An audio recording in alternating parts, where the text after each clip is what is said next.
Hello there, I'm Rodrigo and this is my new bike frame. Isn't she a beaut? It's a road bike frame by Rafael at Ferrovélo studio. He's a really talented guy. The frame came out beautiful. All the welds are smooth. He braced it. It's a Columbus steel frame, Columbus Zona, which was all I could afford. Actually a little more than I could afford, but anyway.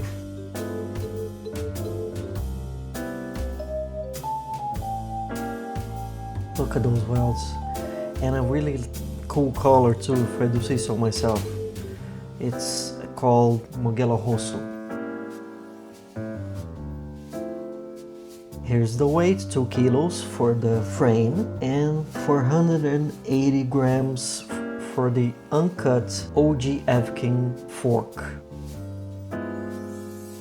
And here are the parts for the build, all laid out. All the bits and bobs, headset, chain, 11-36 cassette, 12-speed Shimano group set, mechanical, Ultegra brakes, Goodyear Eagle F1 tires, let's see, pretty much carbon everything except for the frame, which is a little hilarious actually.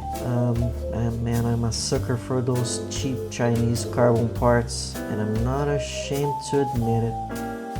I mean, this is not a budget build. I pulled all the stops I could within what I could afford, of course. I'm not crazy, I'm not a crazy person, but I chose nice parts for this bike. It's a labor of love.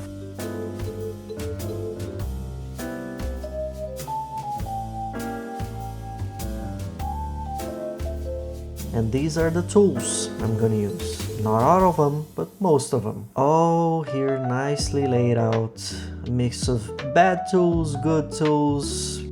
It's a lot of Chinese tools. Some are bad, some are good, but they are all cheap. And here, for some reason, I'm showing you mineral fluid and grease. You can see here my old bike that I'm removing the wheels and the bike seat. Yeah, that's pretty much it. This is a really nice bike actually. It's a Trek Domani, aluminum Trek Domani that I upgraded to 105 11 speed and carbon everything like the new bike. It's a sweet ride and I'm only building this new bike because I always wanted a custom bike frame. So yeah.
Here I'm removing the mount for the bike pump that's going to go on the new bike.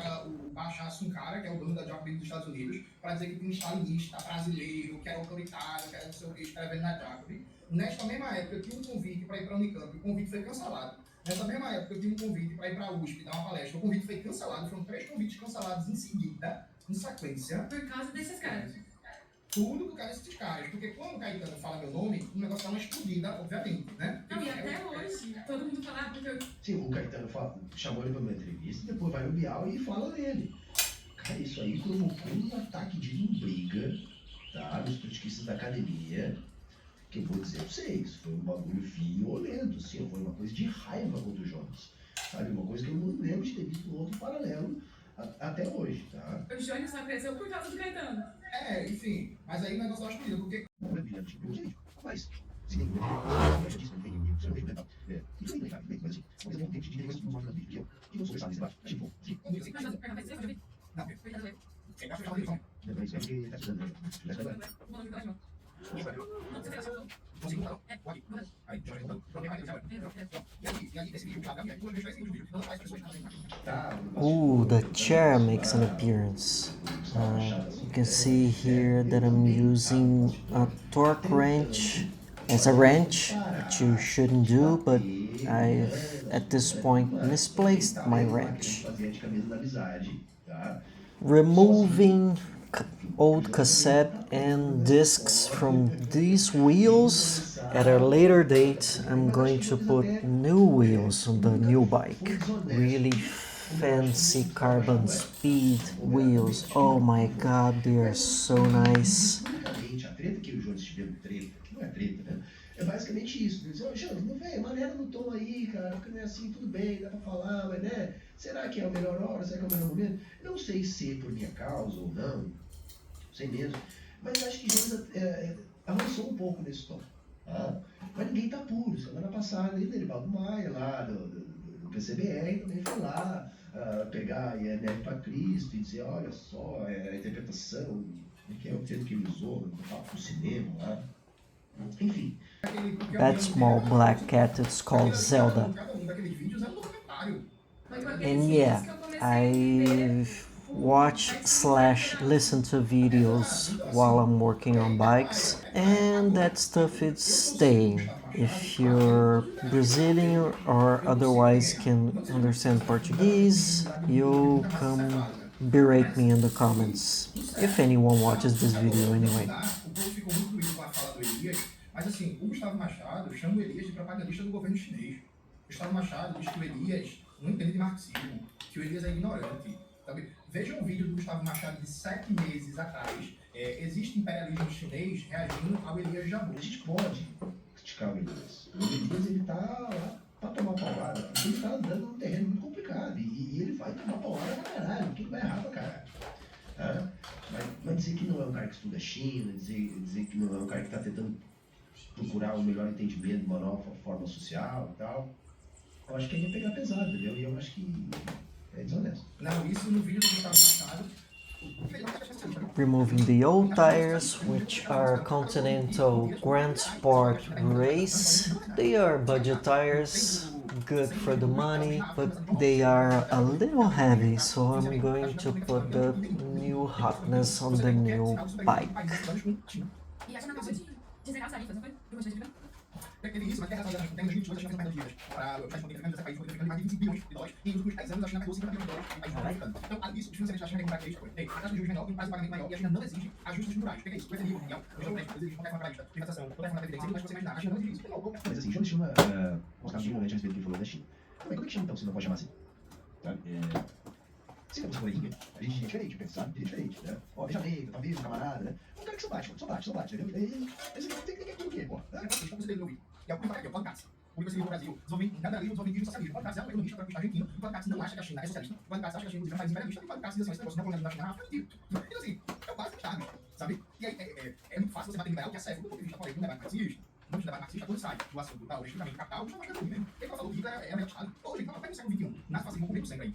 Na fascista por todo canto. A gente vai chegar e dizer assim, não, olha o que eu vi.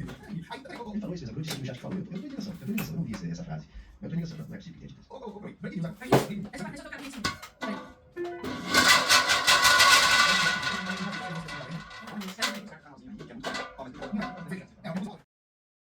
How much the tires weigh, how much the tubes weigh. Eles falam do STU, não sei o que, etc. E tal, e ao contrário, ele fez até propaganda de uma pessoa que era do STU. Meu, isso eu acho que você mandou bem pra caralho.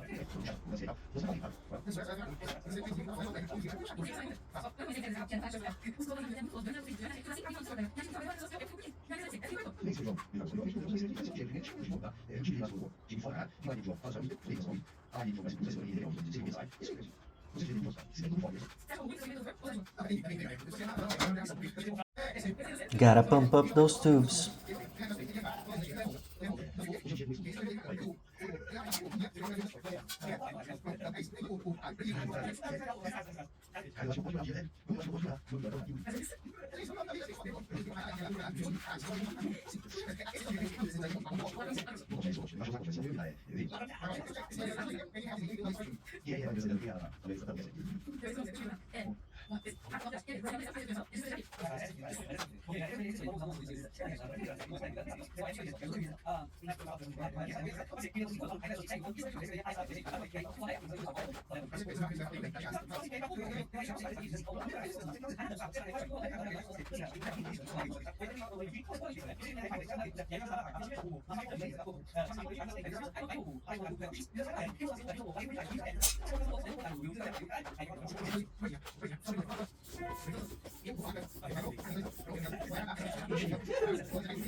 Here I'm checking the tire sidewalls for the maximum pressure, because I'm getting a little scared. It's like 70-80 psi and it's not beaten yet, so but it's coming. It's coming and you'll see. Caralho, isso vai dar uma merda do caralho. Ah, Pedro, você tá acostumado com live de 5 horas e meia.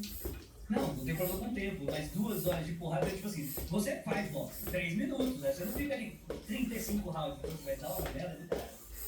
Vai dar, mas vai ser bom.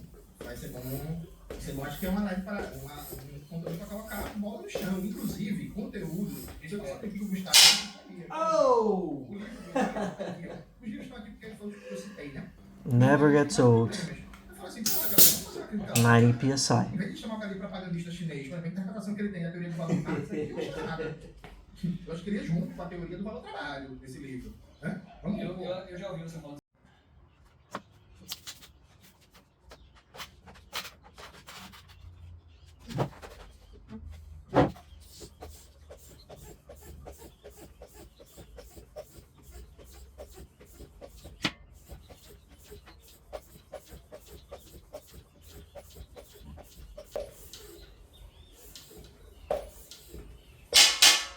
Oh!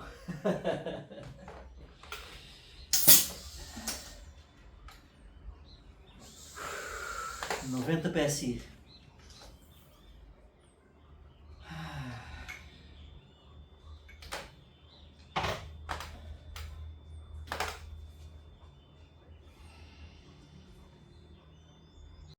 Ah, meu Deus do céu.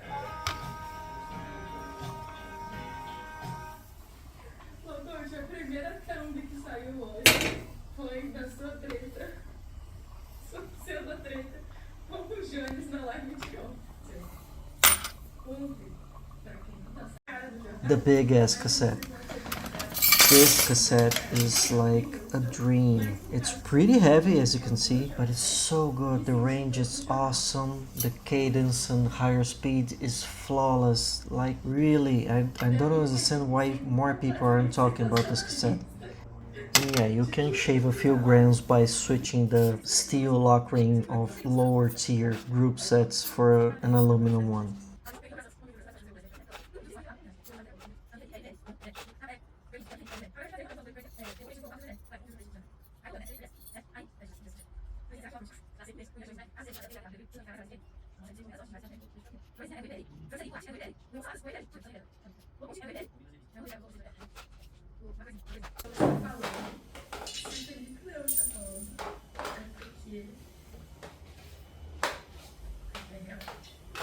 Ele tem embasamento para dizer tal coisa.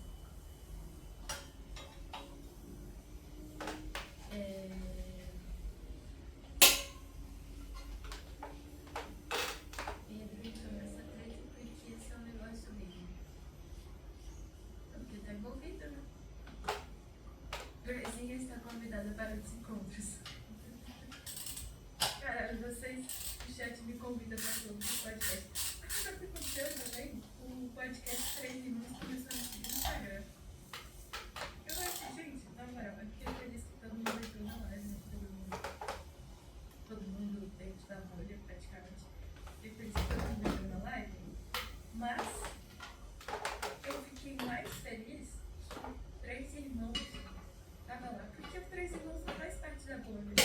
E aí ele parece que tá super... Véi, parece que tá vendo comunista. O Mano dos Três Irmãos, que é isso?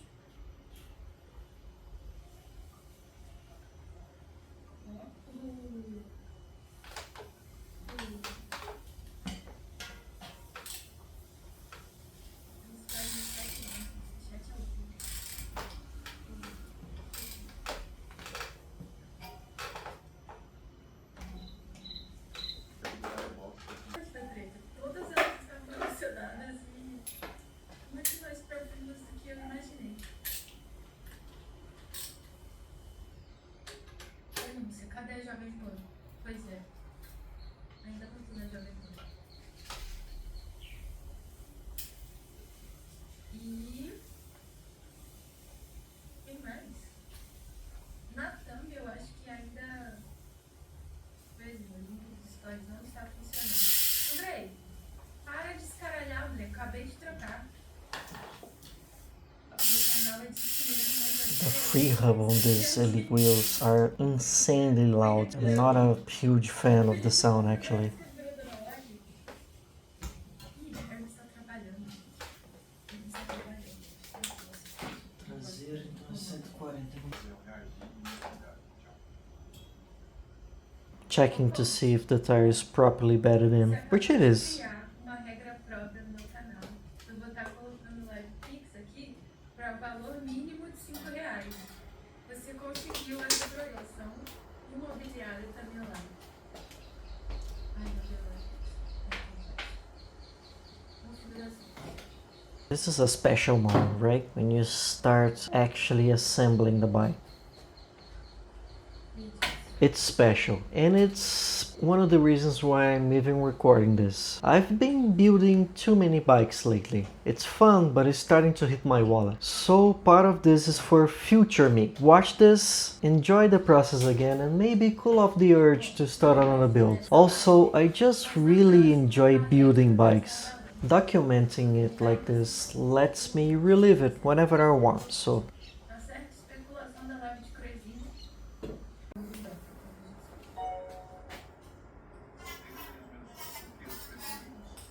No Gallagher. Alex Turner.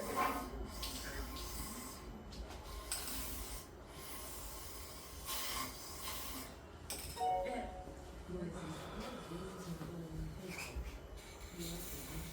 it's this stuff right here. It's sticky, smelly, but it's supposed to be pretty good.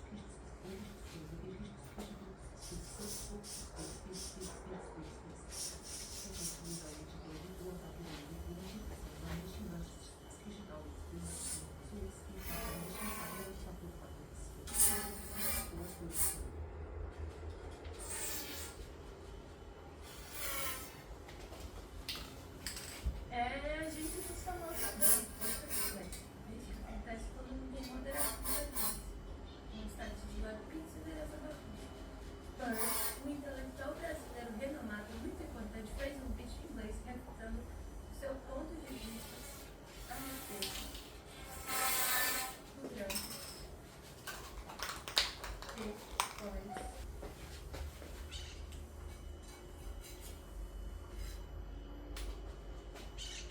Pronto, temos. Agora a gente só precisa do link.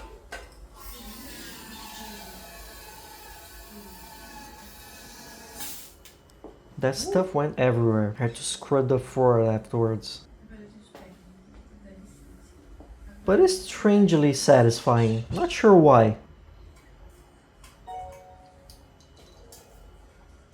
Pronto, gente, todo mundo lá no vídeo do Michael Burns mandando isso aqui.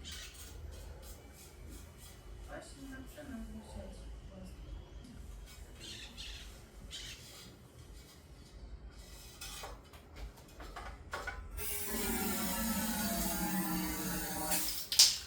Ernesto me convidou, o samba ele pra fora no Brasil.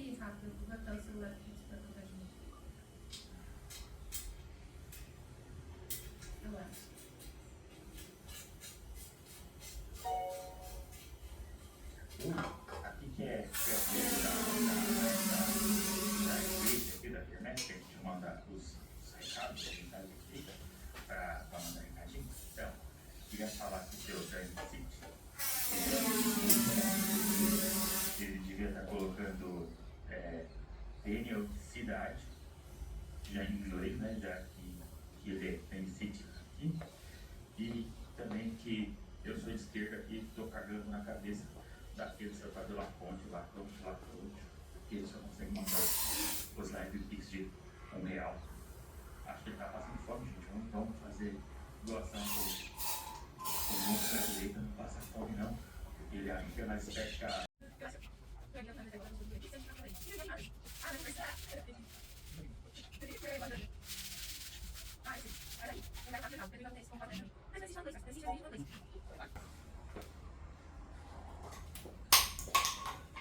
Oh, drop the lid. Bike farmer reference.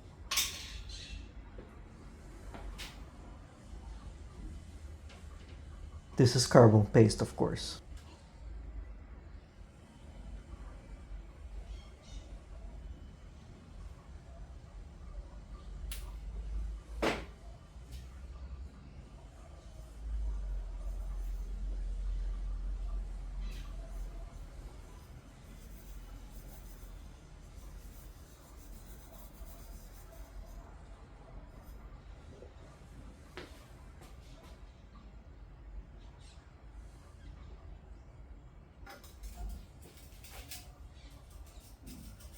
The seat post was fairly tight going in.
Greasing the seat post pinch bolt.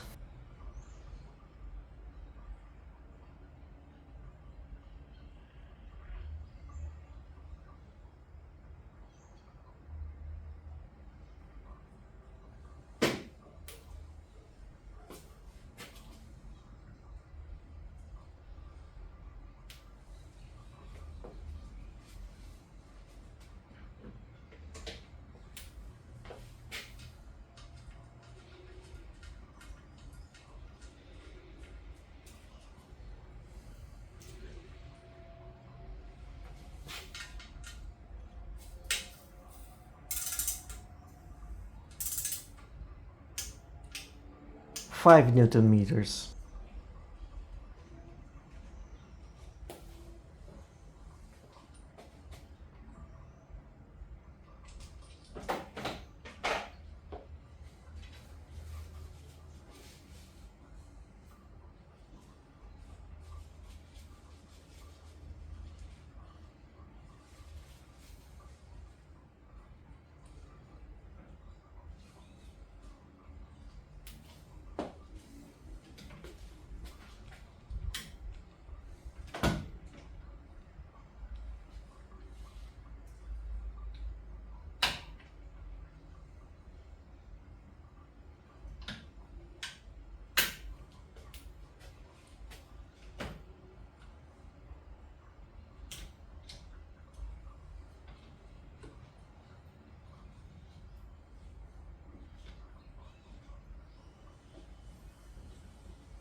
Here I'm removing at least part of the gunky rust proofing oil so that I can properly grease the headset cups.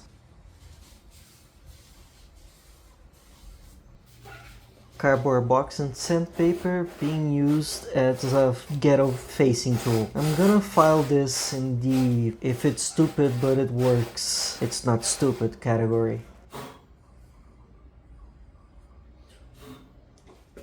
It's just removing paint anyway.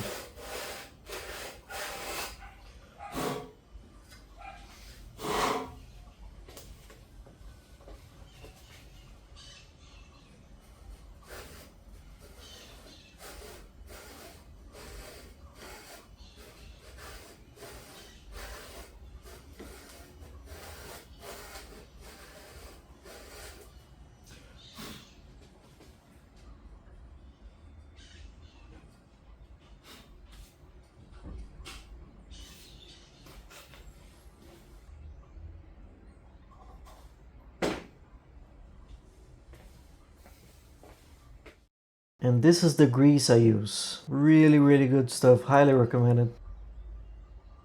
It's basically Shimano premium grease, but cheaper.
Ô, vem cá.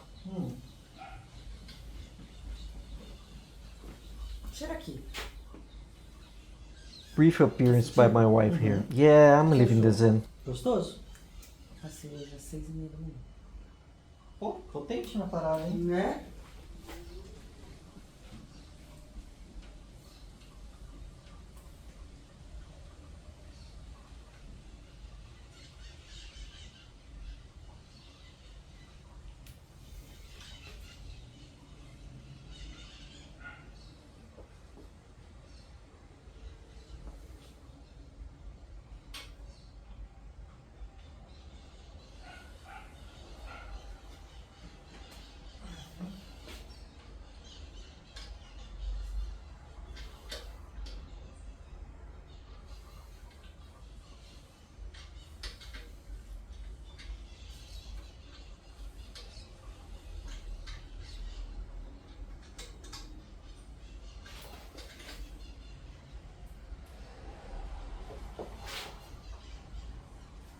Headset logo alignment, always a pain.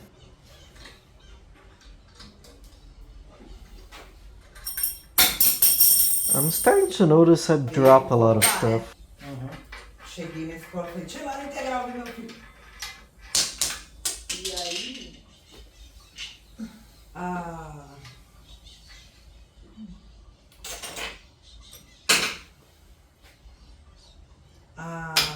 A Eli virou pra mim e falou, pro. That grayish cat there is named Chico.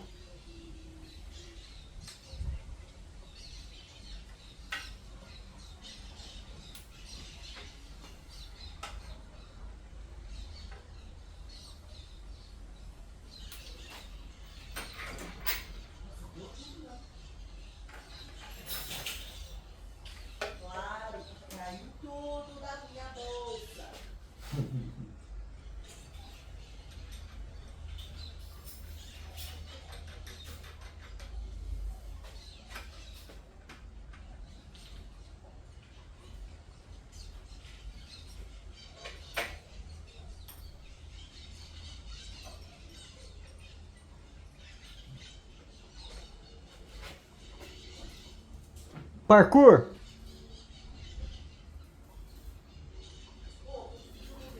Depois você passa o aspirador aqui, Onde? aqui no chão, porque eu derrubei a minha bolsa e tinha ainda aquela bolsa que tem aquele tempero, sabe? Tá bom.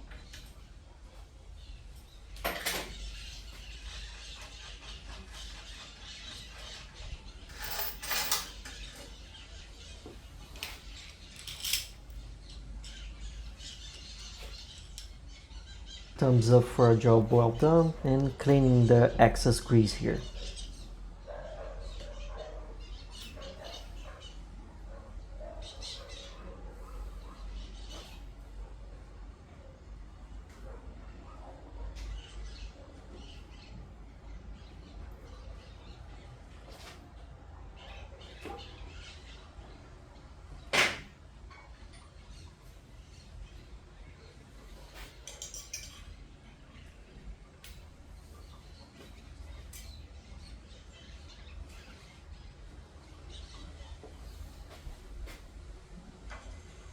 Test fitting the fork.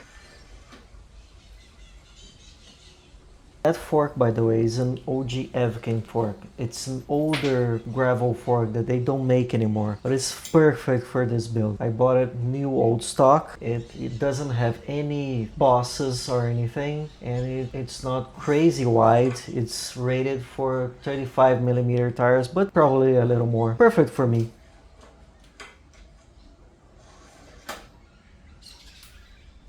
Estou pronta. Vamos. Deu uma ajuda, nossa. Esquece de mandar mensagem pro Felipe, tá? Ah, você tá gravando? Tô. Que legal! Oi, sou eu que sofro com isso. Eu vou editar tudo isso. Oiê! Você tem que colocar essa parte em preto e branco. Ai, você não usa nada. Tem que colocar essa parte em preto e branco, que nem bloopers. Não pode deixar, essas partes fidelizam o fã. Ah, é. Os meus milhões de fãs, né? Isso! Querendo ou não, Stefano, te esse torna vídeo humano. vai ter tipo umas 20 visualizações, todas minhas. E daí? Você vai rir quando você vê a minha cara aparecendo, oi, sou eu que sou. Isso é uma verdade. Você já mostrou o gato? Ah, eles estão andando por aí. Deixa eu passar aqui. Claro, né, que o caralho do microfone tá com o Fábio. Lógico, você vai ter que narrar tudo. Olha o gato.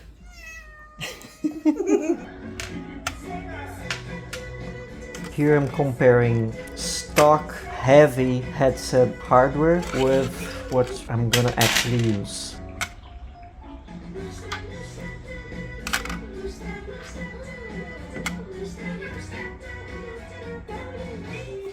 What was cut from the steerer?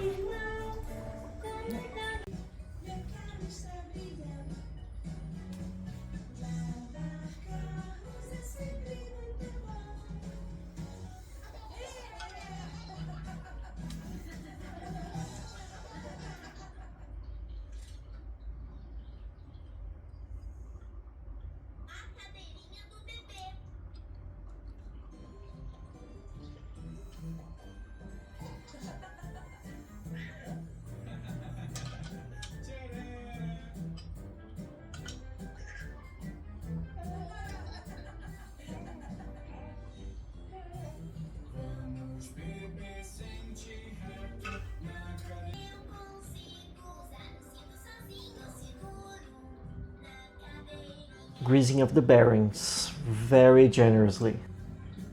Honey, does the TV make me look fat?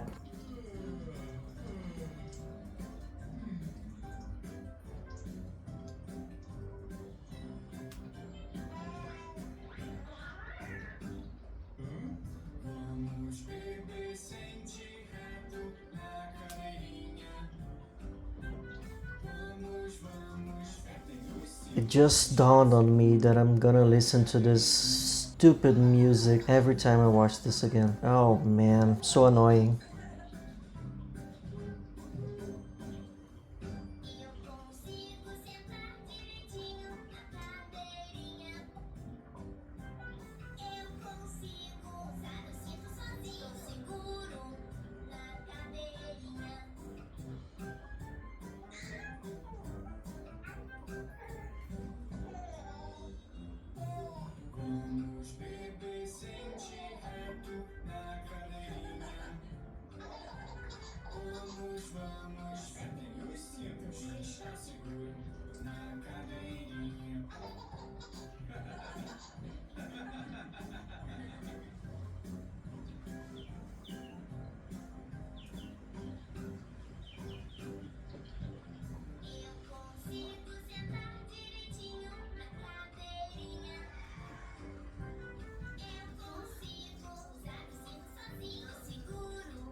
Oi, filhão.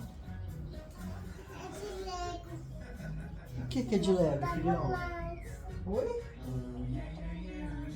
Tem que montar. O que você achou, menininha? Que legal. A ambulância acho que ficou lá na casa da vovó, não ficou? Não ficou na casa da vovó, filhão?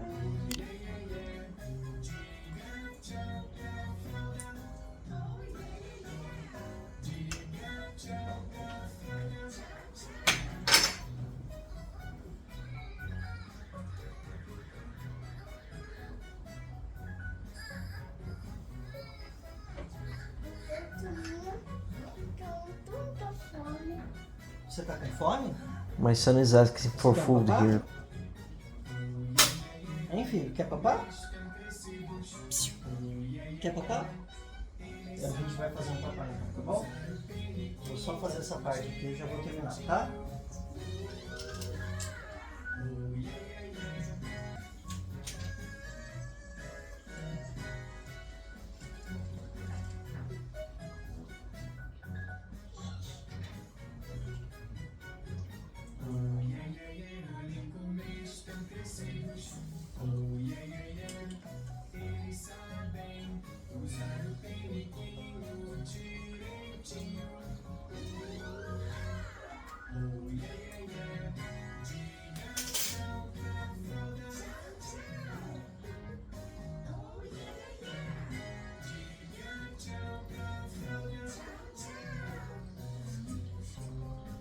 Vamos esquentar um papá? Really cool handlebar, this Ferrovélo, really light. Keep slaves for other people, like how to keep more slaves, or how to make the Israelites also become slave owners. And the infamous Uno stem with titanium hardware. Later sandblasted and powder coated. But that apparently nobody else's did either. That's how I found my way out. There was no problem with me in Christianity. My only goal was I'm going to be the best representative of Christ I can be. For sure. Probably one of the reasons I get really irritated at these garbage thinking buffoons who call in, because they're like, oh, they're all smug and let me dismiss this atheist. Motherfucker, I was a better Christian than you then. I'm probably a better Christian than you now, and I definitely know more about it than you do. So don't fuck, not you. I'm not, this is not directed at you. This is my ire at all these people who call in. Oh, I've got the truth. I've got the truth. I've got the truth. No, you don't. No. You're a dipshit. You're just like I was.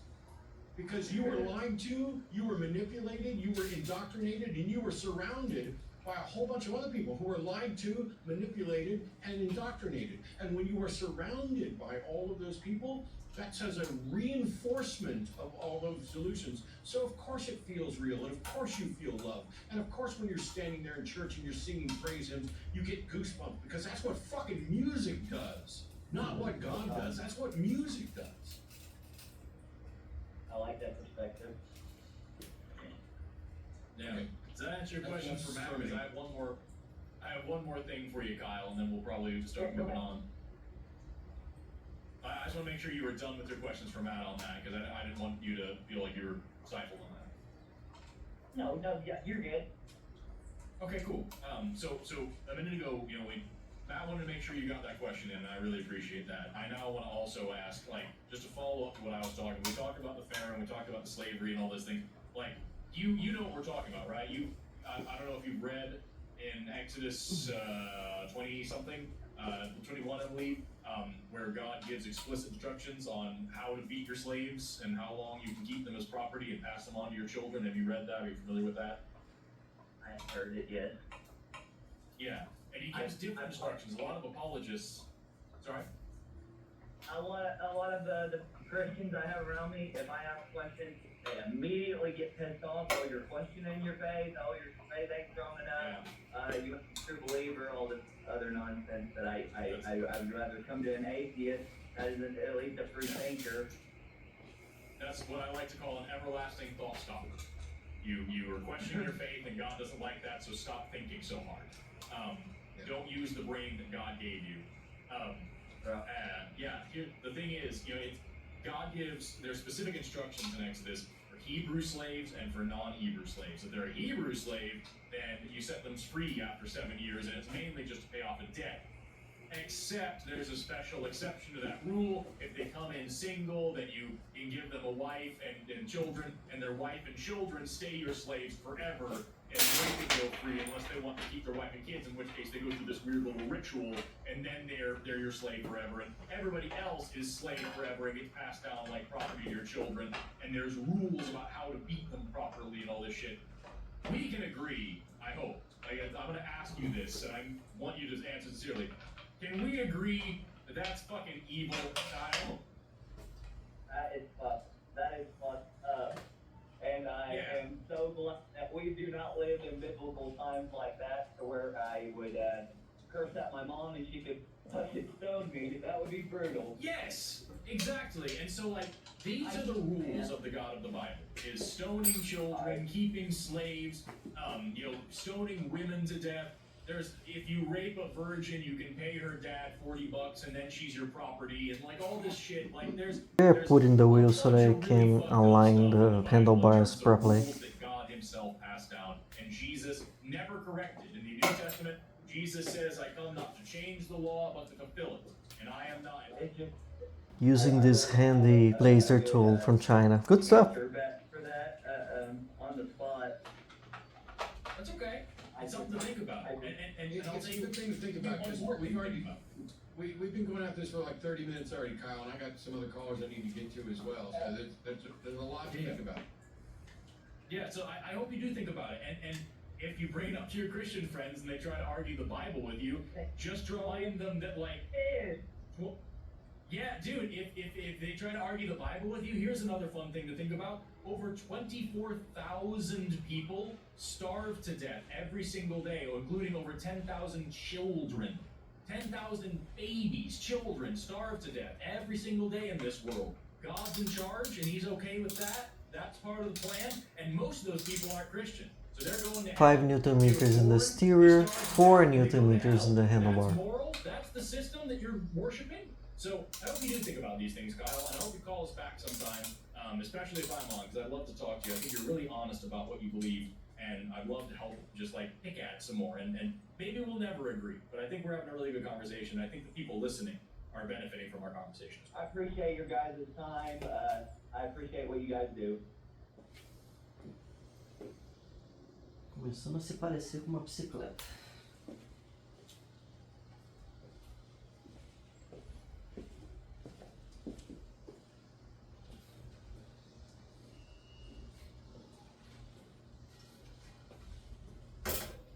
Here, putting the back wheel pretty much so that I can visualize the bike.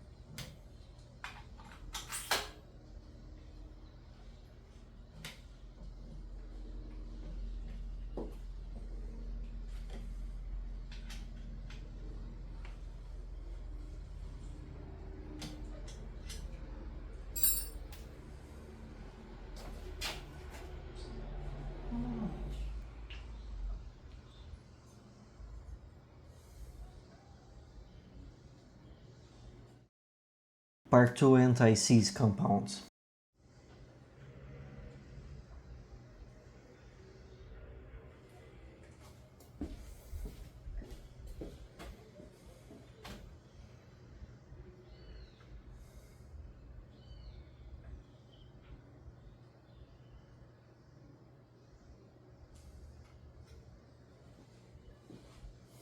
Lobsters.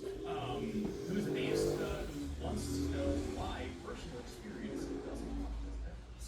Hi, you are on the line, Jesse Forrest. How are you doing today? Hey, I'm doing good. How are you guys? Hey, Kyle. Doing really good. I also want to say that was you are our last theist caller that we have queued up right now. So we've got now 3 lines open for theists that want to call in, 720-619-2288. Kyle, talk to us about what you're meaning here, because I can give you a long lesson that I would usually give in a science class, but I'm wondering if you have something specific you wanted to ask. Like, I guess my question is, if you have personal experiences, which we all do have personal experiences, how could that not count as personal evidence? Why does it automatically make it a false? Yeah. Jesse, you want to start? Or do you want me to? Sure. Yeah, I'll jump in and then I'll hand the question question over to you, Forrest. When I run out of cute words to say, there's a few things to address there. One, I don't think I have had any personal experiences that are inexplicable. I know that some people do or claim to, and there's no way for me to interrogate whether that's true or not. Hey, will you I know say that real what's inexplicably mean? out. I could have been mistaken. I could have been hallucinating. There are so many things that the human ability to perceive our own environment is not infallible. So Bro, even hey, I won't even exclude the possibility that psychedelics were part of the biblical writing. sure. So I took a 40 way million to say years. that I haven't had, because one of your pros was we've all had these experiences. I have not, and two, we hold to ourselves. This side of the bottom bracket gave me some trouble. I couldn't tighten it all the way to the bottom, basically. I had to bring it to a bike shop so the guy could like use one of those tapping tools to deepen the threads inside the You frame. may have had an experience that I can't Fixed quantify, it completely. I do think that when we're dealing with these large topics of religion and philosophy, and especially when the way they impact others, there's an extra step of credulity that they need to be able to pass. It just doesn't mean. Here I'm cutting small nylon tubes to protect the paint from where the cables pass through under the bottom bracket. I'll show it in detail later. It's pretty good. Didn't come with a rule book. I have those around me as happy and as safe and as pure and beautiful as possible. That's the best I can give you for meaning, but even that, like I said, is very And have you guys agree with the ethical teachings of Jesus, though? no. Some of them, Like, not the not all of them. principles, but okay, fair enough. Now, you guys were both in a faith of some kind, The correct? temple, the Hebrew temple, the Buddhist temple, the Catholic cathedral, the mosque. I spent a lot of time at all these places talking to people and getting to know their ideas. And so I was effectively an atheist for my whole life, but I believed in I was acting like an atheist. I believed in a God, but I kind of was like, for a long time, it wasn't like a guy. It was like the kind of pseudo-spiritual, like, well, if I squint my eyes and turn my head, I can call this God and this and blah, blah, blah. And I definitely believed in spirits, and I definitely believed in angels and demons and all this stuff. Like, could it have happened in your guys' mind? Absolutely. So yeah, neither Jesse nor I think anybody else on this particular network would ever say that there's nothing that could possibly change our mind. There could be evidence. Yeah, there could be evidence for this stuff. And then I would know if you proved to me that Jesus actually was a dude who did and said the things that he said and was who he said he was and actually rose from the dead and is actually like king over everybody and all these things, like I would be the first one to sit here and say, okay, I am no longer an atheist. I am now atheist. I, however, would still say that I don't like this guy, but I would admit that he exists. The problem is there's no reason to believe that any of that stuff's real. Even if you look to the Bible, the four Gospels each have a different story of how the resurrection supposedly happened. In one of them, they went there and the tomb was already open. In another one, they went there and the tomb wasn't open, and then an angel came and opened it. In another one, there was an earthquake that opened it. In one of them, there was an angel inside, and another was lots and lots of people died. Yeah, he sends Hot glue to fix in place those nylon tubes. Natural disasters, wipes out most of humanity in horrifying ways. So right away, not a fan. I'm not a big on genocide. I think it's a bad thing to do. And here's God doing it.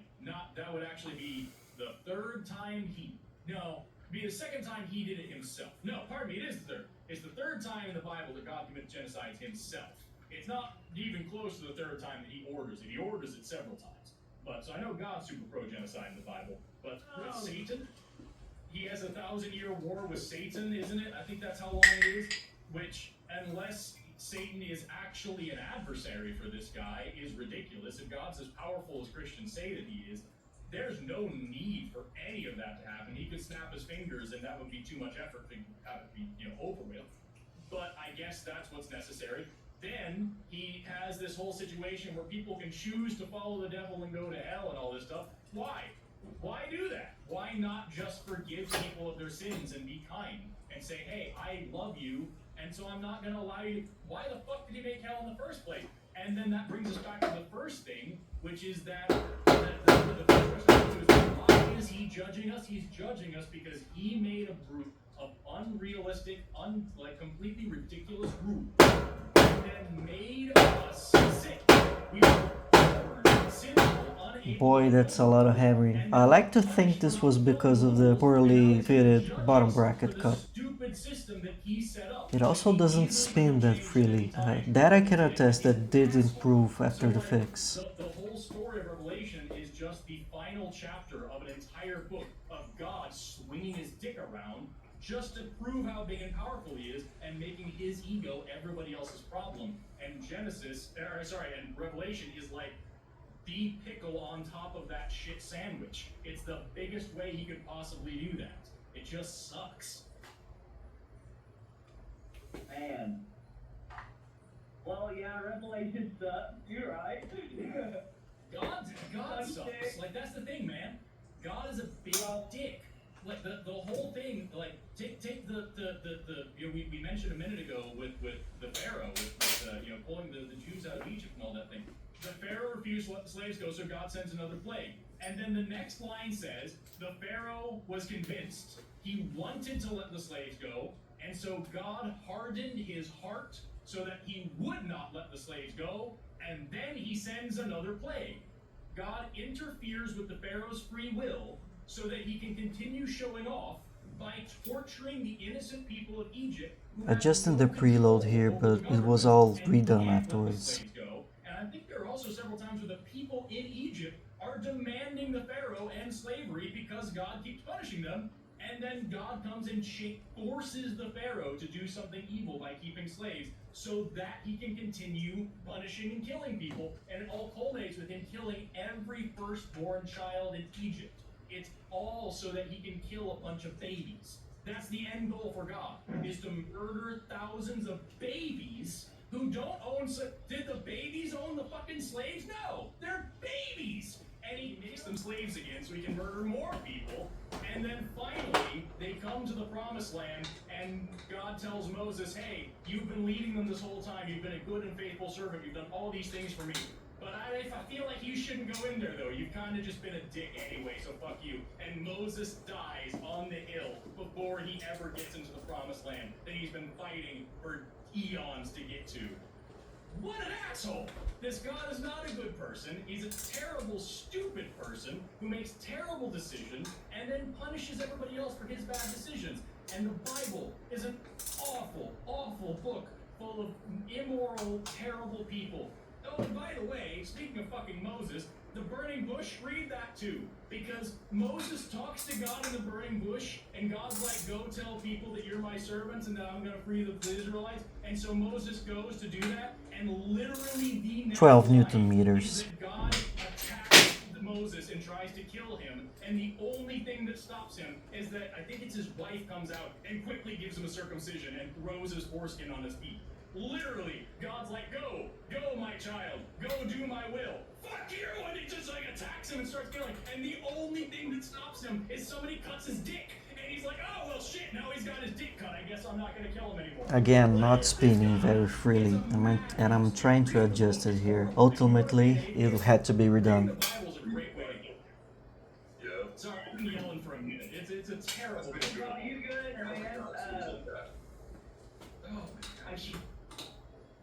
I guess just I don't overlook it because I am still on a spiritual journey, I guess you could say. I guess I've tried to disprove it, man. So I looked into the Quran, and then I read the Satanic Bible, the Book of Mormon. Started that with terrible, but it's like Jesus is mentioned. Come on, man, we gotta promote that clip we all just watched.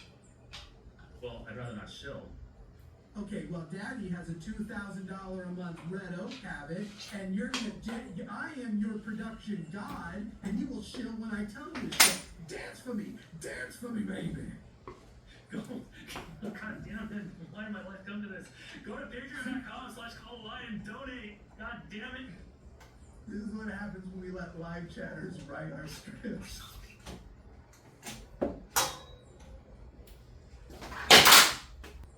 And unfortunately, Christians are a bunch of blockheads.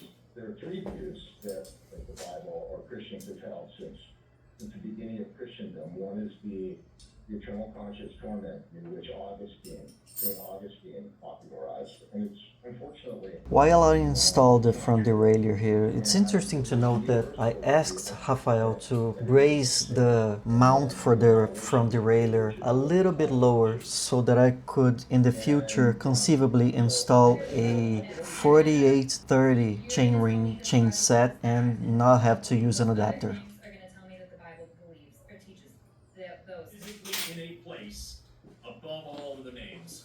Is that right, or are you right? And if you think you're right, why is she wrong? Yeah, well, I don't think that the apostle who wrote that, I think it was Paul, had that placing the Bible on top of Mount Everest and placing it Jesus' name above all names. You haven't answered our question. We can give you one more chance, and then it's probably time to move on. I've still got 3 other questions from the original point, and we haven't gotten anywhere past this very simple question. Well, I think that my point is clear. This verse is unambiguous. It means what it says.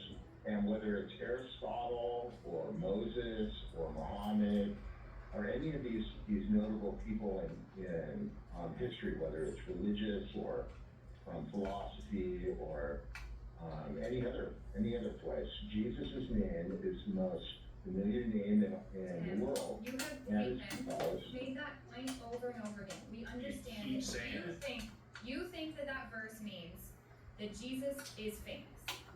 I threw out a hypothetical. How can it not, please let me finish. How can it not mean that Jesus' name isn't physically above all other names? And then in reality, if you examine the verse, what seems loose. very self-evident to me in that verse. 25 de outubro de 2024, tá? E aí eu mandei assim mensagem pra ele, 25 de outubro de 2024. Aí ele fez, eu respondi assim pra ele, oi querido, eu não entendi. Another ghetto facing episode, and this really didn't work. There was a fault in this fork. The front caliper did not want to seat right.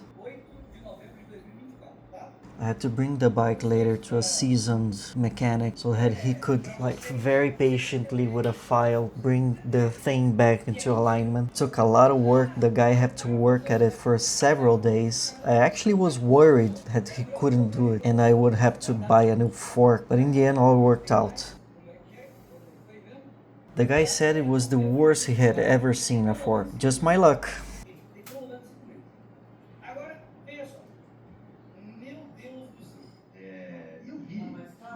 Ela quem? Gustavo falou. Sei lá, acho que sim. Eu fui o primeiro lance ali, eu busquei meu cara, o podcast do Gustavo, o coach, não sei exatamente.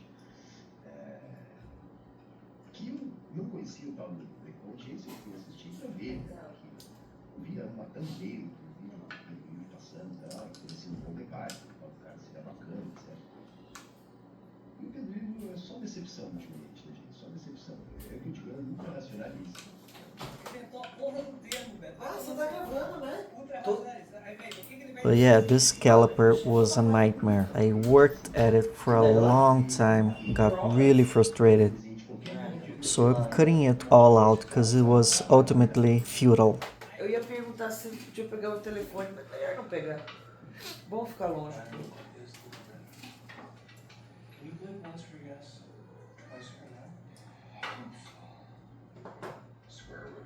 Pretty crappy framing here. I apologize for that. On the next video I make, I'll try to do better. If I make another, of course.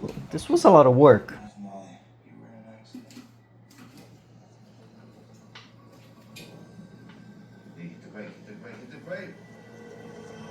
You sustained a traumatic injury to your brainstem, which has cut off your brain's ability to communicate with the rest of your body. Can you fix me? Molly. You still have movement in your eyes, so we can get you to a rehab facility where they can teach you how to communicate. No, I can't be stuck like this. Glass crash caused the brain damage. Maybe the brain damage caused the crash. Yeah. I could have stopped. Why couldn't I stop?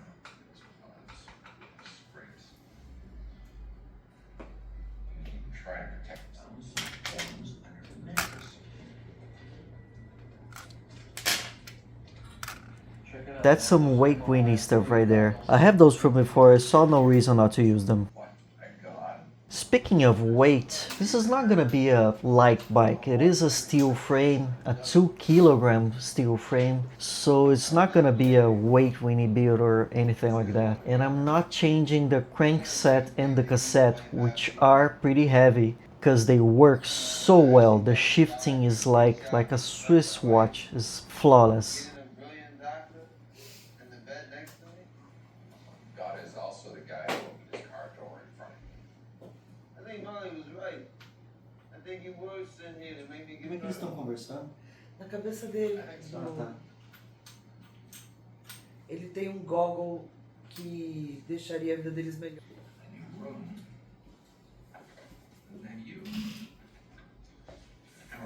Full carbon Riot saddle, pretty light, fairly comfortable. It's not super cushy or anything, it's bearable.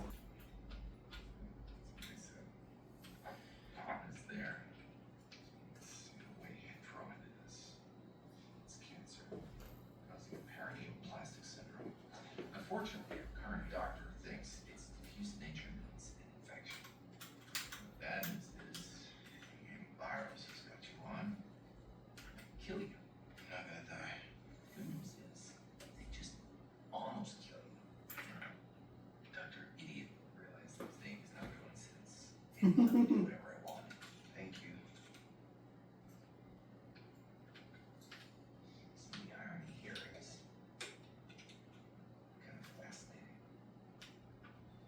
So many questions. I can't answer any of them.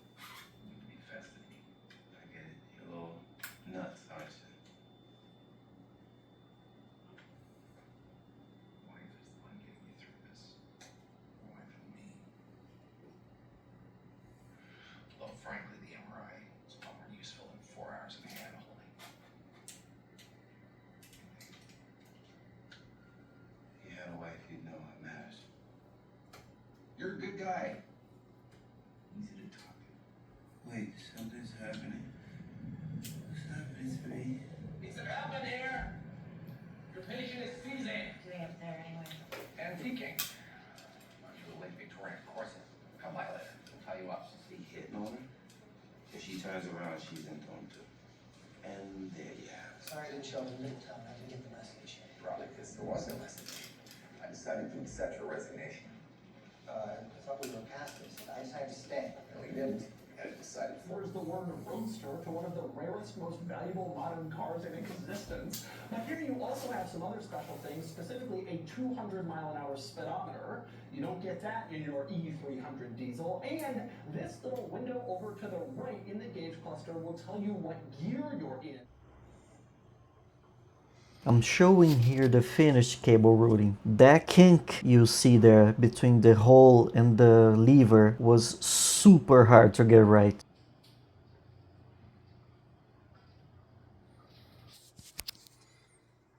Amazingly special back here. Absolutely incredible. This handlebar, by the way, does have a hole in the back so that it could be routed fully internally. Not the case here, of course. Interesting thing in back, you can see two giant mufflers mounted on the back of the car. This was done when this car was imported to the U.S. in order to comply with U.S. regulations. These giant mufflers were added in place of smaller European mufflers that were originally on the car. The owner plans to revert back to the European standard. The car will probably feel a little bit faster and a little bit louder, and you'll shed these massive mufflers that help reduce the emissions, keep the emissions profile lower in this car. But mufflers or no mufflers, this V12 and this entire rear end is a sight to behold. Absolutely amazing to see this car with everything removed. Truly, truly incredible. Not too many people have seen this view of a CLK GTR. And then there's the front. You remove the front clamshell, it's a lot easier. Much smaller piece, doesn't require 3 people. This one merely requires 2. You get off the car and you can see quite a lot of carbon fiber under here. Everything under here is carbon fiber. And the cool thing about all this is it's functional carbon fiber. A lot of stuff is there to look cool, not necessarily save weight, but this, they never really thought people would pull this off and look at it since it's such a complicated job. This is all here for a purpose, for a reason, and it looks damn cool just looking at all this. A couple of interesting things up here. Number one, you can see brake cooling ducts that specifically route air towards the brakes in order to cool them. They're made of carbon fiber too, which is a pretty cool look. And up here, you can also see the inboard suspension, which is also a pretty cool look. Not directly at the wheel, but positioned slightly in the center, like some race cars and super high performance sports cars have. All in all, when the front clam comes off, and the other mirror comes off with the front clam, really emphasizing just how asymmetrical and unusual that positioning is.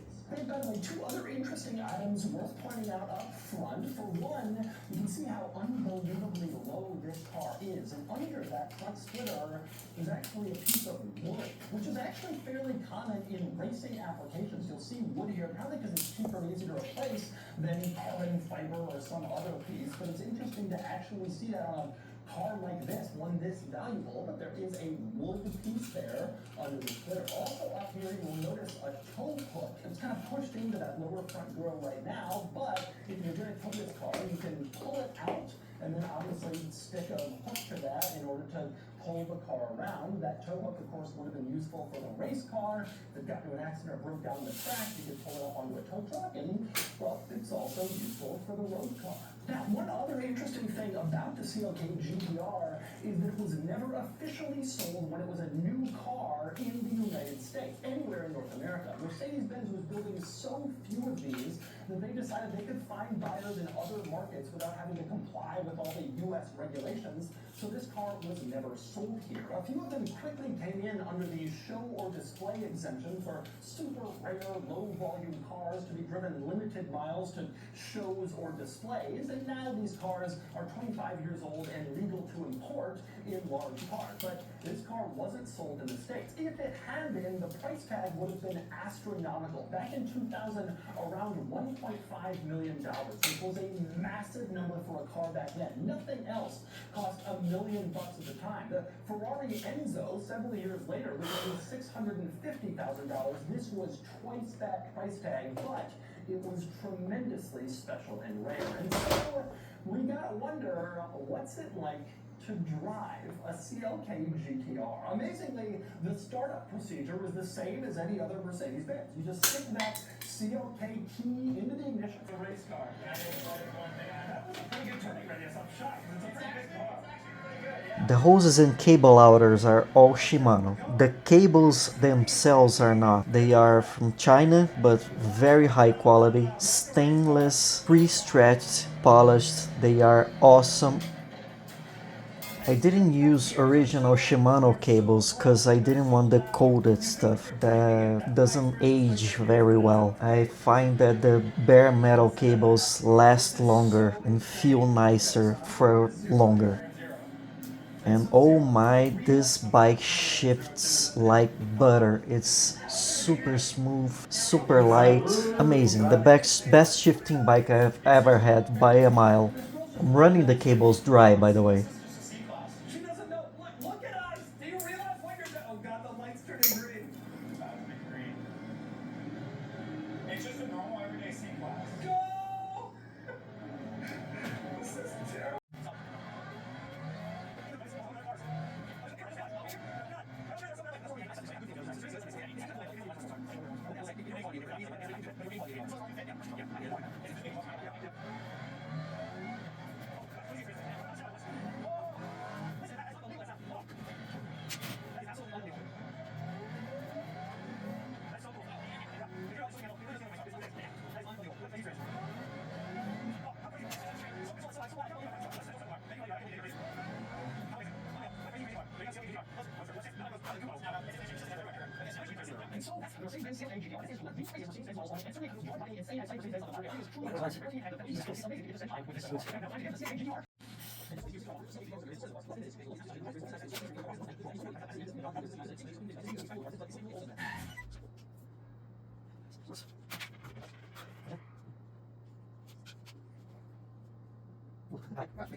Quatro anos, o Gustavo simplesmente não estudou a China e continua repetindo as mesmas barbaridades e sim, repetindo muitas mentiras da extrema-direita. Então vamos começar. Esse aqui é o primeiro vídeo, né? Tá no canal do Gustavo.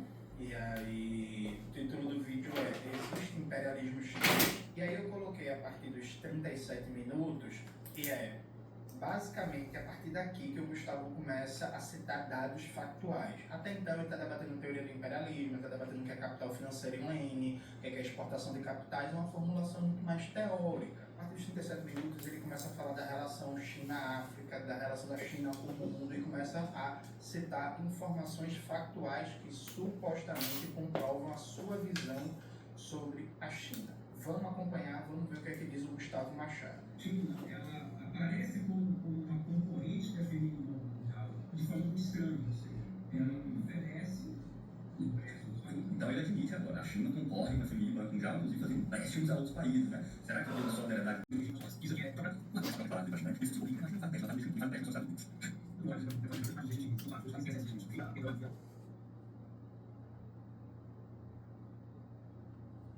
Hey guys, today I have a special guest on Real Reporter, Dmitry Gukov, one of Russia's top war correspondents. He sits next to Putin on televised shows, attends closed-door meetings with the Russian defense minister, and has his finger on the pulse of the latest innovations shaping modern warfare. But what makes him truly special to me isn't any of that. It's the fact that we've been close friends for over a decade. This interview was recorded 2 weeks ago, but I had to completely restructure it because of what happened on the battlefield in the last couple of days. First, I want you to watch this short clip where Dima and I discuss the future of military tactics. Trust me, it's mind-blowing. Speaking about the weapons of the future, we understand that they will be digging underground tunnels on the front line. It's because several extremely difficult operations have been carried out to capture these fortress cities that the Ukrainians built around Donetsk back in 2014. Two of the toughest ones, Avdiivka and Torezk, were taken as a sustainable. Удалось нашим бойцам дерзкой операции прорвать оборону врага, но дальше, конечно, все зависит от мужества десантников, а с этим у них нет никаких проблем. Суд же снова находится под контролем российской армии. Hey buddy, I know you're in the Kursk region right now. How are you doing? What's the situation like over there? A large area has been liberated now, and every day we're driving across this newly secured territory. I can't say it's completely safe, though, because as they retreat, the Ukrainian army is heavily using drones and artillery. They're firing without holding back, trying to cover their withdrawal. Stockpile shells are being used and fast, and they're actively mining everything. Yeah, by the way, it feels like there's nothing left standing in Sucha. It's like the whole place has been completely leveled, scorched earth. It was a small pocket within the larger... Let's speed up the struggle here. I'm being stupid here. A lot of the struggle was because I didn't realize until a lot later that I could remove the lever from the bolt, and that made the things quite a bit easier. That was actually necessary for the other lever.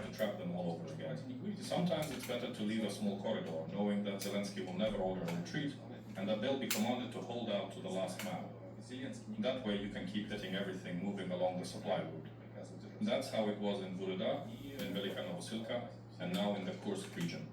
Keeping that corridor open works to our advantage. It forces the enemy to suffer massive losses.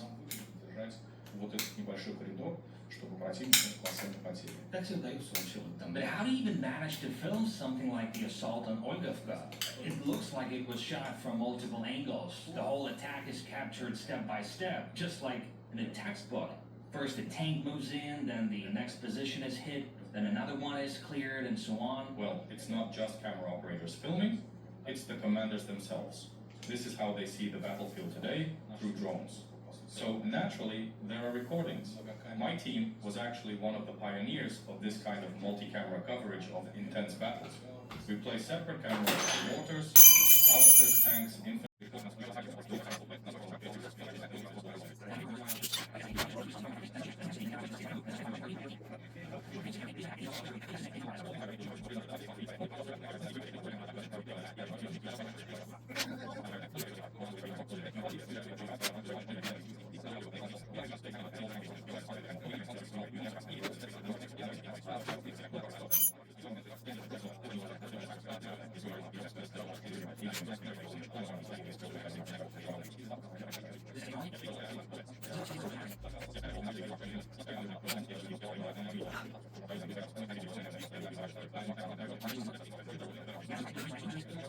But what if 10 are coming?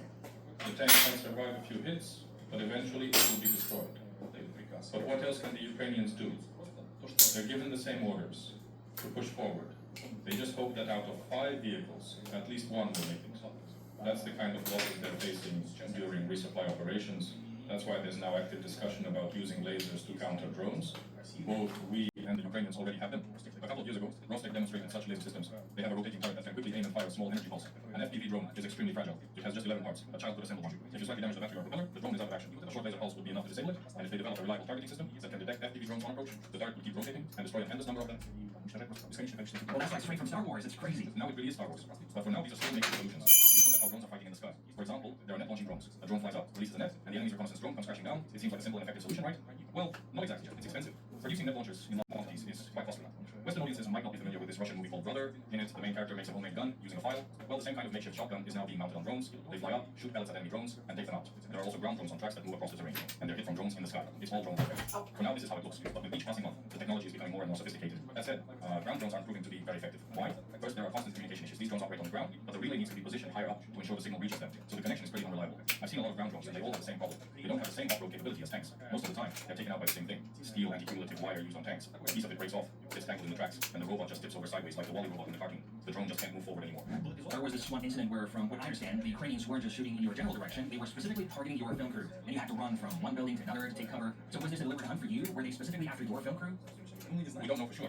It's possible they just thought we were reinforcements moving into position because there was fighting going on at the time, and we had made our way to the front line. We were about 100 meters away from it, close enough to reach it eventually. I don't know if they saw the microphone or not, because we don't have footage from the Ukrainian drone operators who were adjusting their fire at that moment. But such footage does exist. Our former colleague, Semyon, who unfortunately has since been killed, also went to the front line back in 2022, and the Ukrainians opened fire on them. They moved around for a while, but thank God it ended well that time. However, later, he found a video on TikTok showing the Ukrainian drone 2 bars, it's at 800 meters. 3, 4 bars, you'll soon hear it buzzing. And once the signal starts increasing, you know it's time to find cover, or at the very least, stand under a tree. FPV drones have 4 cameras, and when they're in flight, the operator can't clearly see all the targets below. But now, there are so many drones in the sky that the detector never stops beeping. It just goes off constantly. And how do you even tell if it's an enemy drone or one of yours? Your drones are flying that way. Their drones are flying this way. And to make things worse, everyone needs equipment and going after a person. And if it's a fiber optic drone, will it pick it up? No, it won't. That's the new threat. Every time I come back from a trip, everything has changed. Absolutely everything. At first, the biggest threat was reconnaissance drones. The Ukrainian brigade might have had just one of them. And if the enemy saw you from that drone, you were in danger. Because they would fire with pinpoint accuracy using artillery motors, like a sniper rifle. They fire, adjust their aim, and hit precisely. That's how they could land a direct hit, even inside trench. For example, remember that case you mentioned where the roof of our shelter was blown apart? Back then, we hid in a cellar. People used to ferment cabbage there before the war. But today, hiding there wouldn't work. Because now, they don't need to correct artillery fire based on your movements. They just send one FPV drone. No artillery barrage, no loud explosions, just silence. The drone flies in, and that's it. One shot, one kill. It'll fly right in. But you're inside a building, how does that work? I thought only fiber optic drones could do that. FPV drones too. Any FPV drone can do that. It'll just hit with extreme precision. But a fiber optic drone can do even more. It can follow you down staircase. There are a lot of videos from the Russian side showing Western tanks being destroyed by fiber optic drones, and it looks like this technology is evolving rapidly. At first, they could only fly 2 or 5 kilometers, something like that, and the main problem was limited range. But now, from what I'm reading on Telegram, they're reaching much deeper, up to 20 kilometers past the front line. It depends, but right now, it's around 15 to 18 kilometers. The Ukrainians claim theirs can reach 40 kilometers. Ukrainian fiber optic drones? Yeah, they started catching up to us. We were ahead in this area, but the Ukrainians have been closing the gap. I think everyone who follows the war already knows how these drones work. It's an FPV drone with a reinforced frame, and it's attached to a spool of fiber optic cable. As the drone flies, the cable unwinds behind it, transmitting control signals. So in a way, we come full circle back to the first Soviet anti-tank guided missiles, which were also controlled by a copper wire. If you look at how weapons evolve, it follows a kind of sine wave. Each cycle brings more complexity and more advanced technology, but the core principles remain the same. Interesting. So it's like a World War I tank. Cumbersome, but heavily armored. Exactly. Nikolai's tanks are basically World War I style tanks. Big, heavy, and nearly impossible to penetrate. But then the enemy will come up with something new, and we'll have to counter that. Eventually, we'll need more maneuverable I'm tanks. upset here that I put the olive before the fastening bolt, and I was worried I couldn't remove the olive and had to redo it all over again, but in the end I could. Basically, the AFU is doing everything possible to make supply routes as dangerous as possible. This just goes to show how everything is constantly changing, including journalist tactics, just like the militaries. When FPV drones first appeared, it quickly became clear that you had to travel only in the gray zone. That's what we call the transition between night and day. You move around. Sappers going first. They're at risk of being hit by FPV drones too, but they do their job and then we do ours. There are no guarantees. The risks keep increasing, and it's getting more dangerous to work. There's no protective umbrella that lets you just pass through safely, shielding you from FPV drones or artillery shells. You just keep moving forward. By the way, what does the frontline trench system look like now? It's not a neat networks of bunkers, trench mazes, and fortifications. It's more like a lunar landscape, like a chaotic mix of routes. We call it foxholes. That's where both our soldiers and the Ukrainians hide, both trying to stay on the Under some military doctrine, 100-meter tree line was supposed to be defended by 1 or 2 squads, about 20 soldiers. Today, instead of 20 men, there might only be 2 or 3. But in the sky, 20 drones, constantly scanning, keeping the enemy from advancing. Why are the fights in forests and tree lines so brutal? Because in that dense tree line there might be just 2 soldiers, and no one knows exactly where they are. Sometimes even their own side doesn't know. They're hiding from all drones, enemy and friendly alike. They can't see whether a drone is one of ours or theirs. Sometimes it's even unclear how to get food to them. Food? Of course. They drop supplies? Everything is supplied by drones now. Sausage, canned food, water, The drones fly in, drop supplies, and that's it. Because that soldier can't go forward. He just sits there, hiding, holding his position. His job is simple. If the enemy gets close to the enemy, so when the team moves in on those routes, they have to cover huge distance on the drone's surveillance. They need to sprint in, reach fast, and eliminate the enemy before drones start dropping munitions. So you don't have to use strike. Is anyone seeing more attacks on motorcycles? Yes, Are motorcycle attacks still effective? of course, but it's extremely dangerous. Very dangerous. It's not perfect solution. There's been a lot of talk about drones being equipped with artificial intelligence, allowing them to decide on their own who's attacking them, not to. Is that really happening, or is it not being used on a large scale? It's not working. It's not getting used on a massive scale. I've already seen such drones. You have Volvo, and I was recently at also drone test center, where they're already working on smart systems. This is not artificial intelligence. We need to understand the difference between machine vision and artificial intelligence. Machine vision is old technology. I saw it years ago in civilian drones. It's when a drone flies and recognizes shapes. It detects a moving vehicle by its pixels or identifies person. A year ago, people thought drones would evolve in this direction. You'd launch a drone, it would fly toward an area covered by electronic warfare jamming, and it would autonomously seek out and destroy enemy equipment inside that zone. But it turned out that getting a full HD video feed from a fiber optic drone is far more effective. Because with a live video feed, the operator can make the right decision and clearly see where to strike. And most importantly, machine vision is still unreliable. These drones are disposable. They have low quality cameras, weak processing power, and not enough computing capability to function like true AI. A drone wouldn't just need to hit a vehicle, it would have to understand if it's friendly or enemy, determine whether it's military or civilian, and even recognize if the target is already destroyed or still active. What's the challenge with using swarms of AI drones? First of all, how would they communicate and coordinate? We've all seen those beautiful drone light shows, right? Сложность в чем? Во-первых, those all run on GPS. On the front lines, there's no GPS at all. Because of electronic jamming, nothing works. No geolocation, nothing. So how would those drones communicate with each other? How would they identify a target? Technically, sure, it's probably possible. But what's really needed are simple, effective solutions, like a Kalashnikov riders and even regular soldiers.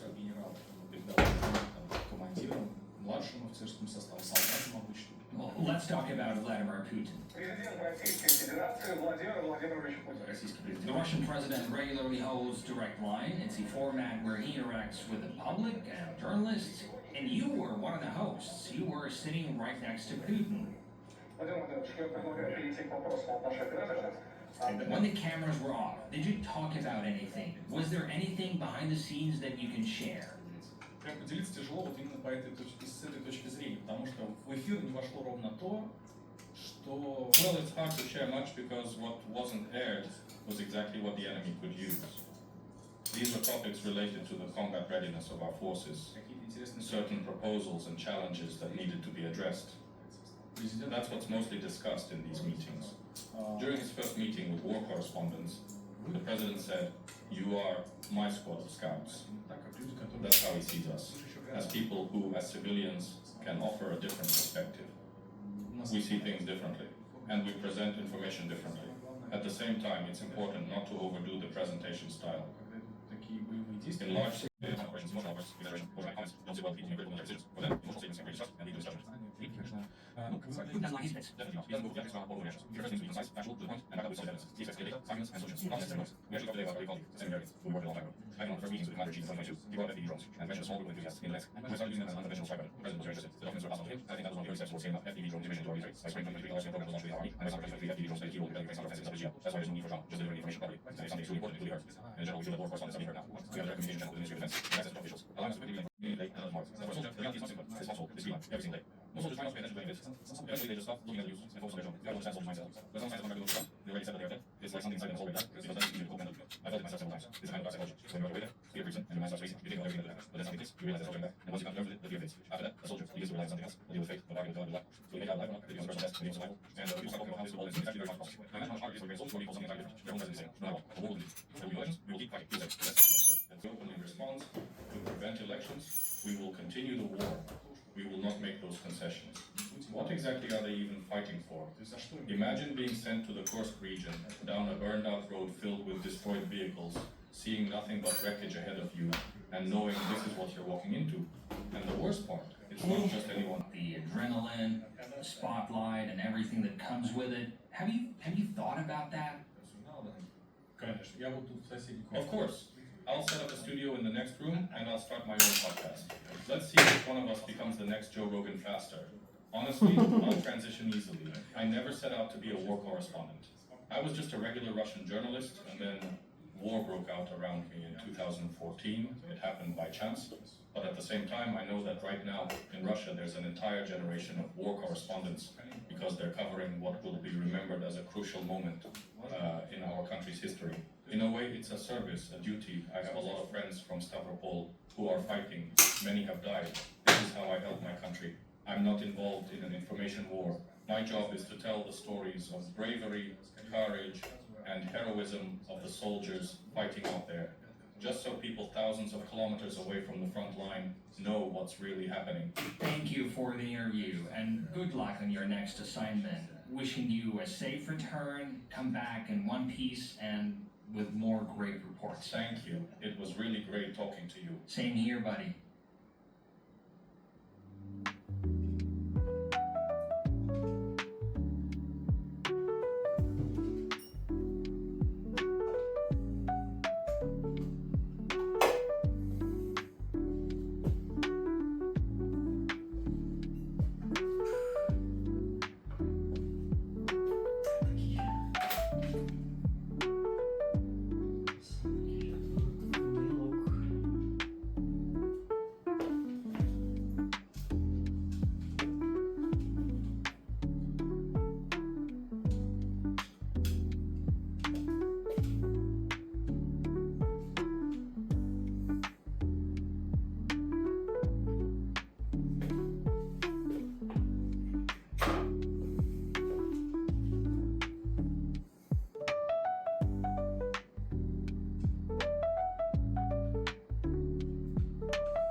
Here I was momentarily deeply worried that the shifting was broken out of the box. In the end, the cable end was just not slotted in correctly.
Shimano OT-RS900 sheep outer casing. Boy, that's a mouthful. It's like a bendier cable to finish the job. Not strictly needed, but I wanted to do this one by the book.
Noticing here that I already damaged the paint. I later touched it up with nail polish that I was able to find that was pretty much the exact same color.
This is a jump forward in time. I skipped recording the bleeding process because it's a little involved, it's a little miserable. I just wasn't feeling like recording it.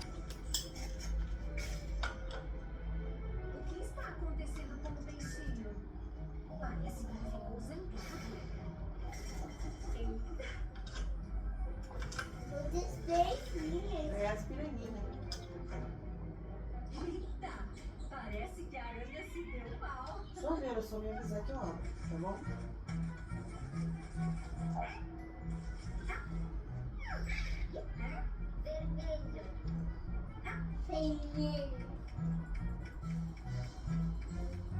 So the bike here is pretty much done. The brakes are bled. I'm here checking the alignment of the levers, and the only thing left really is the bar tape. De olho, porque não precisava de ajuste nenhum isso aqui. Tá, beleza? As duas alinhadinhas. Muito bom. Oi? Você nem sabe o que eu tô falando, né? I'm saying to my wife here that I'm pretty good at aligning the levers by eye, because they really didn't need any adjustment. She had no idea what I was talking about. Quão boa palmeirense você é. Sou boa palmeirense, inclusive falei com minha chefe hoje. Minha palmeirense foi murchando com o tempo. Desde que a Gaviões se assumiu não, né? Se posicionou politicamente durante a época da pandemia. Desde que 4 Newton meters. Politicamente na época dos piquetes de estrada. Gaviões, pura e simplesmente, se o Corinthians ganhar, muito que bem. Inclusive, eu acho muito mais fácil torcer pro Corinthians do que pra qualquer outro time. Concordo. E o São Paulo, que é um bando de arregão do caralho. Você sabe que isso que você tá falando vai pra internet, né? Oi, meu nome é Stefânia. Eu prefiro torcer pro Corinthians, torcer pro Palmeiras do que o São Paulo, que é um bando de arregão do caralho. E eu falei isso pro lado do meu filho de 3 anos e agora eu tô pensando que ele vai repetir na escola. Exatamente. E vai ser um problema, porque a diretora vai vir falar comigo, porque querendo ou não eu trabalho lá. É uma droga, minha vida é um saco, sabia? Mas eu gosto dela mesmo assim. Pensando aqui que se o vídeo for narrado em inglês mesmo, eu vou ter que traduzir tudo isso aí que você falou. Coloca em legenda, eu acho que perde quando a gente xinga. Você vai narrar a sua parte em inglês, a minha parte você só coloca a legenda. Eu acho que é um brilho para os brasileiros isso. Brazilian political talk mixed with soccer rivalry. Pay no mind. Seguidores, porque as pessoas não gostam de pessoas se posicionam politicamente na internet. Os seguidores que eu não tenho, Stefano? É. Ou você só vai ganhar hate. Possivelmente. Melhor você deixar quieto. Melhor eu não ir pra internet. Se eu for pra internet, o mundo não tá pronto pra mim na internet.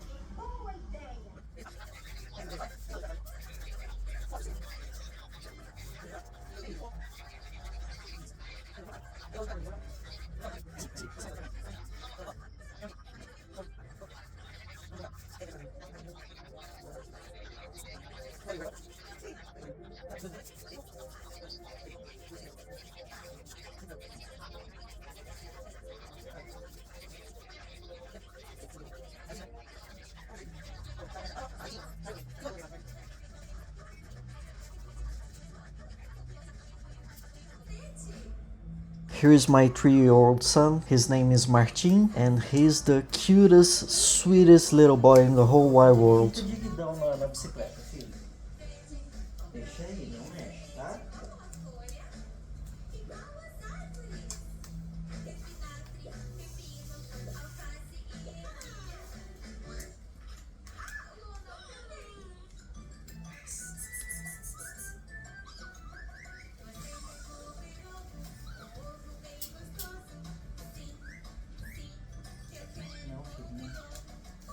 Deixa o papai terminar primeiro, tá bom?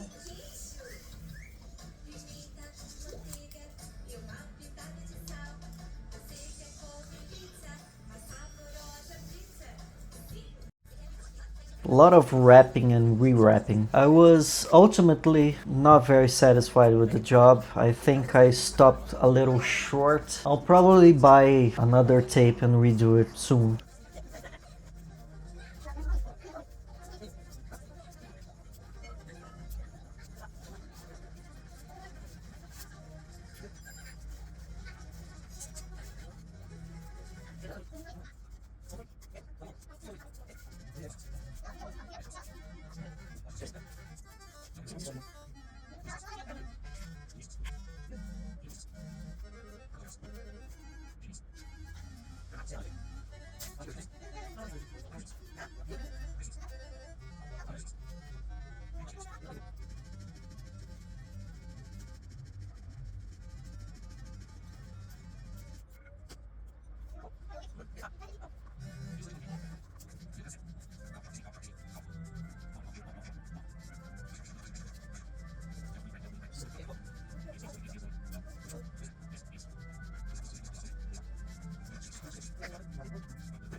So this is the quote-unquote final weight. Provisional weight, let's say. Because I'm still waiting on the new wheels. It should shave around 250 grams from this weight. I'd say for a fairly sizable steel bike, it's not too shabby, right?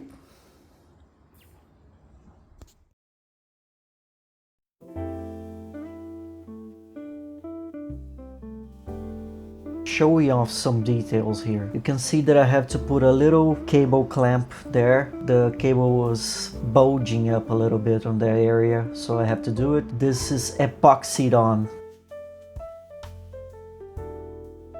Here you can see the little nylon tubes I put to protect the paint. They are secured using hot glue.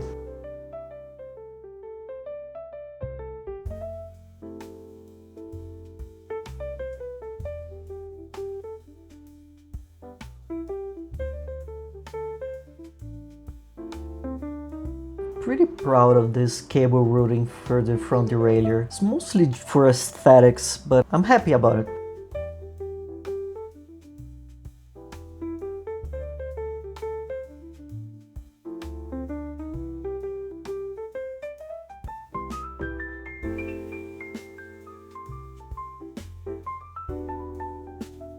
There was a little excess epoxy glue here that I have to sand and then cover up with nail polish. Another hydraulic hose clamp I had to attach. And here is the finished bike in the wild, still with the old wheels. This bike really pops in the sun. This color is perfect. It's a deep red, it's like blood, it's perfect. Here another angle where you can see the logo, Ferrovélo. Oh man, this bike is a dream. I can't stop looking at it. But we're not done, we're still missing a major part of the build, the wheels. And here are the weights. These bad boys are light. A little difficult to see, but it's 1,289 grams. This is already with ring tape applied. 50 millimeters deep, 34 millimeters external, 26 millimeters internal. These boys are thick. Rims and build by Xiamen Carbon Speed. The spokes are Sapin CX Ray spokes. Yeah, nothing really to add really. They look gorgeous. They are unpainted.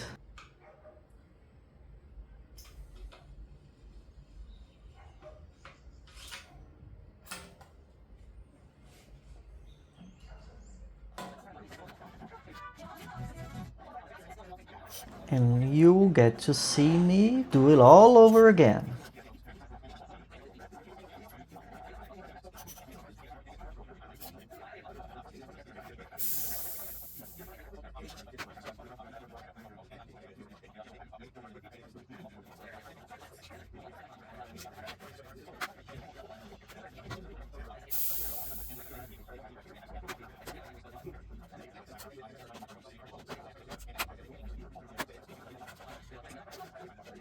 Oh. Oh, shit. The point is that they got to This a point gonna- where oh, then no. Cerberus ran it into the ground. They had to make new investments, Oh, no. habitating on them. So they sell it. Completely forgot about that. In their corporate pocket. Like the original Chrysler, it's a good steward of brands.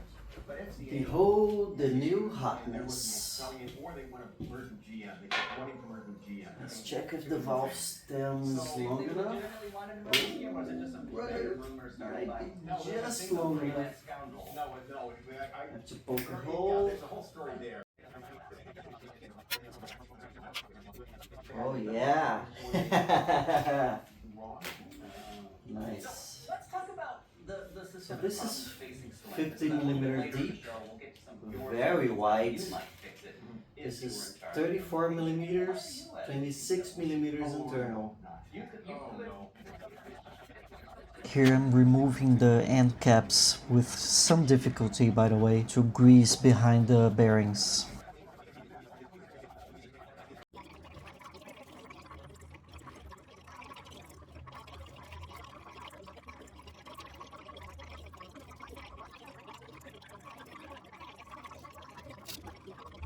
Tavares also is notorious about saving money. And saving money in this case means consolidation platforms. Okay. Well, that makes a lot of sense. That It is. makes a lot of sense. The problem is it's So easy much to work. consolidate platforms Look. between Joe and One They're fits. selling the same market. Enhance. This is pretty wild. That's the idea.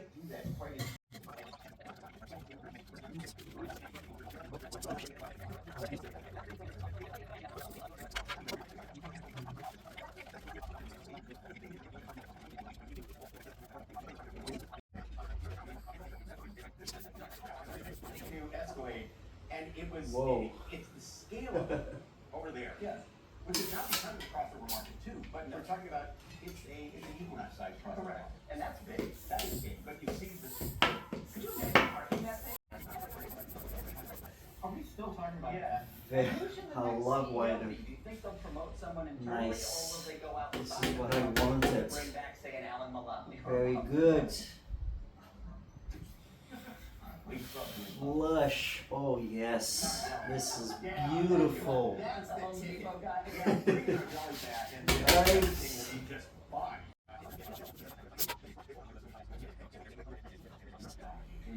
And that doesn't have to be an American to do that.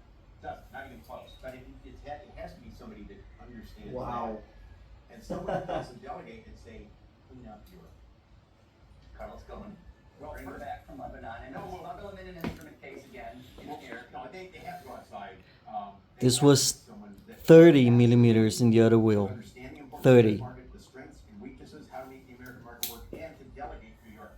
Because if somebody knows the States really well, believe me, they don't. Awesome. Awesome, awesome, awesome, awesome.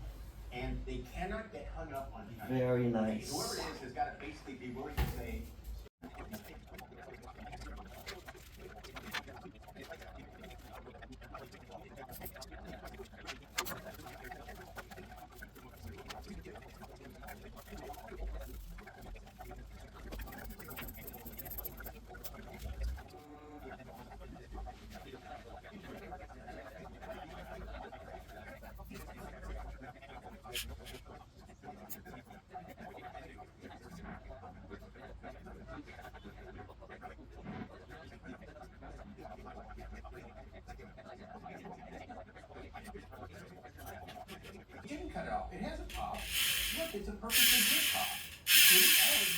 Whoa. Yes, because in Hello. 27 the system and DS will then have a plexiglass reflector on model. How many models?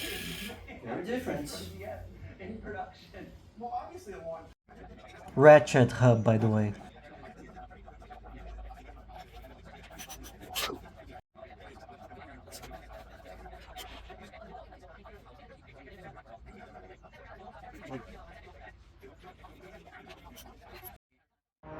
This is it, the final weight of the bike. 8.28 kilograms, which is pretty good. Different from the last time are the wheels, which are around 250 grams lighter, and the pedals. These are honorary carbon composite and titanium spindle pedals. They are around 80 grams lighter.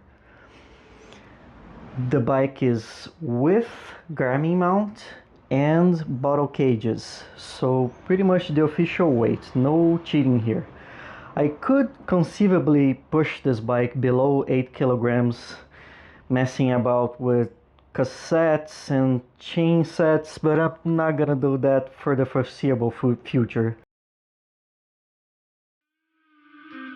This is it, fully built after the first proper ride. New wheels on, everything dialed in. It's super comfortable, quiet, just a joy to ride. Really happy with how it turned out. If you stuck around this long, thanks for watching. This video is mostly for me, but if I entertained or helped anyone else, that's a bonus. That's it for now. See you on the next one, or not.